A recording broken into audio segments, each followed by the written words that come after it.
বিরতির পর স্বাগত। চোখ রাখতেই হচ্ছে বিধানসভা অধিবেশনের দিকে, কারণ আজ দ্বিতীয় দিন এবং দ্বিতীয় দিনে বিরোধীরা একাধিক ইস্যুতে সরব। বিমান ভাড়া নিয়ে বিধানসভায় সরব হয়েছেন সুদীপ রায় বর্মন। বিমান ভাড়ার ঊর্ধ্বসীমা বেঁধে দিতে বিধানসভা থেকে দাবি তুলতে আসছে। ভাড়া নির্ধারণ সরকারের হাতে নেই, জবাব মন্ত্রী সুশান্ত চৌধুরীর। ঠিক সুশান্ত চৌধুরী কি বলেছিলেন প্রথমে শোনাচ্ছি। But Government of India, as I told in my reply, repeatedly have communicated with us that the matter is under consideration. Our Honorable Chief Minister, former Chief Minister, they have been also repeatedly pursuing with the Government of India concerned authority. But as I told you, that it requires certain infrastructure to be built up, and we are ready with the infrastructure, available infrastructure. Now the call has to be taken by the Government of India, Home Department, when they want to actually declare the MBB airport as an international airport. The ball is now on their court. It is not at all our authority. But when it comes to your question that I myself, under the capacity of Transport Minister, have repeatedly addressed the press, whatever we have done along with the officials, it was based on the communication made by Government of India. Now, if issue is there, you be rest assured that our government and Government of India is very much interested to declare MBB airport as an international airport, and this will take place very shortly. That much I can say at this juncture. This is under consideration. অন্যদিকে এই বিমান ইস্যুতে আবার সরব হলেন বিরোধী দলনেতা জিতেন্দ্র চৌধুরী। আন্তর্জাতিক বিমানবন্দর হওয়া সত্ত্বেও কেন চলল না ইন্টারন্যাশনাল ফ্লাইট? খোঁচা জিতেনের ঠিক কি বললেন জিতেন্দ্র চৌধুরী তাও শোনাচ্ছি।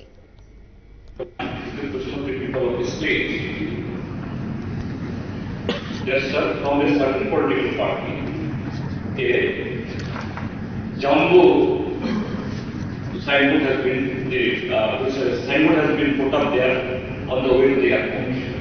That we thank to the Honorable Prime Minister of India for declaring MBB airport, Albany airport, as the international airport.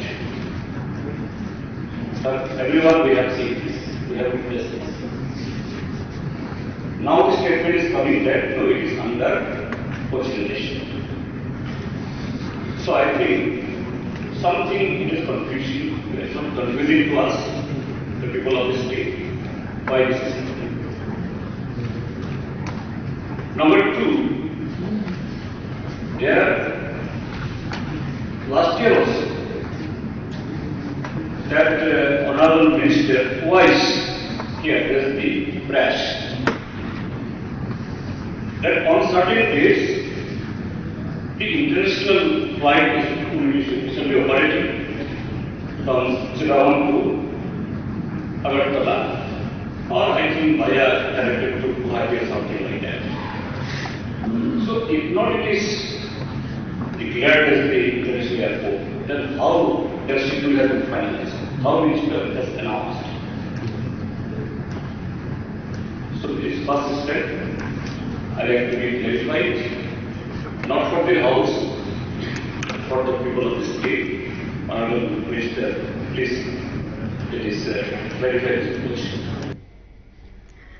একদিকে বিমান ভাড়া নিয়ে বিধানসভায় সরব সুদীপ রায় বর্মন, অন্যদিকে আন্তর্জাতিক বিমানবন্দর হওয়া সত্ত্বেও কেন চলছে না ইন্টারন্যাশনাল ফ্লাইট তা নিয়েও খোঁচা দিলেন জিতেন্দ্র চৌধুরী। একেবারে বিমান নিয়ে আজ সরব হতে দেখা গেছে বিরোধী দলের নেতৃত্বদের, যদিও এই বিষয় নিয়ে স্পষ্টীকরণ দেন মন্ত্রী সুশান্ত চৌধুরী। আমি বিস্তারিত জানবো, এই মুহূর্তে টেলিফোন লাইনে যুক্ত হয়ে গেছে নিউজ ভ্যানগার্ড প্রতিনিধি সম্রাট চৌধুরী। সম্রাট, তুমি এই মুহূর্তে বিধানসভায় রয়েছে, ঠিক কি পরিস্থিতি রয়েছে? দেখো, আজকে রাজ্যের বিভিন্ন বিমানবন্দরগুলি চালু করা সহ আন্তর্জাতিক বিমানবন্দর পরিষেবা কেন চালু হয়নি এবং রাজ্যের যে বিমান ভাড়া একটি অন্যতম প্রধান সমস্যা। আমরা ইতিমধ্যে পুজো মৌসুম প্রায় চলে এসেছে।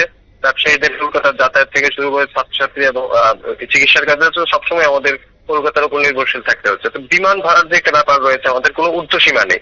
বিধায়ক সুদীপ রায় বর্মন আজ বিধানসভায় তার এই প্রসঙ্গে একটি সাপ্লিমেন্টারি প্রশ্ন তুলে বিষয়টি বিধানসভার নজরে এনেছেন। উনি বলছেন সবকিছুরই তো একটা ঊর্ধ্বমূল্য থাকে, ম্যাক্সিমাম রিটেল প্রাইস। উনি এইভাবে ব্যাখ্যা করেছেন যে এমআরপি ম্যাক্সিমাম রিটেল প্রাইস। বিমান ভাড়ার যে বিষয়টি রয়েছে, বিমানের ভাড়ার কোনো ঊর্ধ্বসীমা নেই। এটা দামের সঙ্গে সঙ্গে মানে অর্থনীতির হিসেবে যে মানে চাহিদা অনুযায়ী দাম বৃদ্ধি হতে থাকার যে সূত্রটি রয়েছে সেই অনুযায়ী বাড়তে থাকে। সরকার প্রশাসনের কোনো নিয়ন্ত্রণ থাকে না। কখনো কখনো আগরতলা থেকে কলকাতার বিমান ভাড়া 10,000 12,000 থেকে 14,000 টাকা চলে যায় এবং বিশেষ করে পূজা মৌসুমগুলিতে খুব সমস্যা হয়। এই বিষয়টিকে সামনে রেখে সুদীপ রায় বর্মন বলছেন যে বিমান ভাড়া যাতে একটা ঊর্ধ্বসীমা, ন্যূনতম একটা ঊর্ধ্বসীমা বেঁধে দেওয়া যায়, যাতে যাত্রী সাধারণরা যাতে একটা চরম চাহিদার মধ্যেও যাতে একটা ন্যূনতম মূল্যে বিমান টিকিট পেতে পারে।